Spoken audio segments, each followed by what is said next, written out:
Welcome to part 5 of our Creative Effects video lesson, and here we're going to create dramatic low-key lighting effects on our portraits. So we'll take a shot like this, which is fairly flat lit and slightly underexposed, and we're going to increase the contrast and also create a more mysterious and dramatic effect by adding a spotlight to our model. So we'll kick off with our start image. It's called part 5 before, and I'll show you how to quickly and easily add studio lighting effects to this portrait. So let's kick off by opening the Layers palette. Go to Window, Layers. I'm using Photoshop Elements 9, so you could use older versions of Elements and indeed Photoshop CS for this tutorial. Once the Layers palette's open, what we're going to do is drag the background layer onto the Create New Layer icon to copy it, and then we have a before and after version that we can compare later on. To add our low-key lighting effects, we're going to use a filter, pop down to Render, choose Lighting Effects, and by default you'll get the Lighting Effects window set to a spotlight, and that's actually what we're going to use, though we are going to change the direction and the properties of our spotlight. Now you can drag that around to move the way it's actually positioned, like so, or you can change the direction by clicking and dragging just down the bottom here, and that will allow us to change it and point it from the left to match the lighting in the original image. We can then make it a little bit wider, and the cool thing about spotlight is it fades out naturally. You get a bit of a penumbra effect where the light softens towards the edge and it's stronger in the middle, and that gives you a fairly decent looking studio spotlight.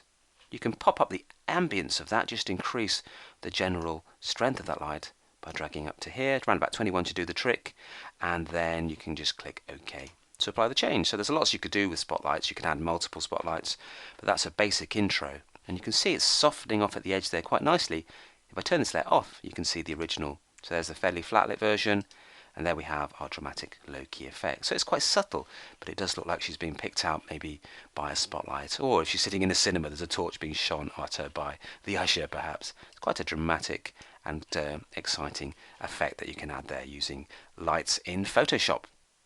Now, to make the shot more dramatic and less romantic perhaps, we can increase the contrast between light and shade, and to do that we're going to duplicate background copy, drag it to the Create New Layer icon again like so, and then we're going to remove all the colour information by going to Enhance, Adjust Colour, and then choose Remove Colour to create a grayscale version.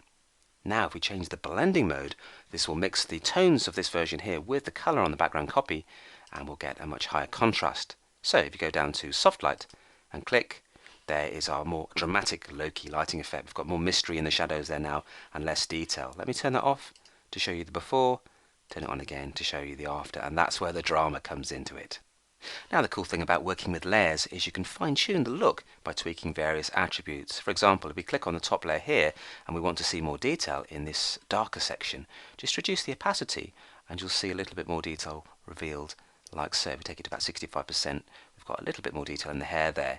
We can also increase the contrast even more with an adjustment layer. If you click here, you can go to Levels, up pops the histogram, and you can just crush the blacks by dragging this to the right a little bit, and you can brighten up the highlights by dragging this to the left. So you can fine-tune exactly how much intensity and contrast you want in your low-key dramatic portrait.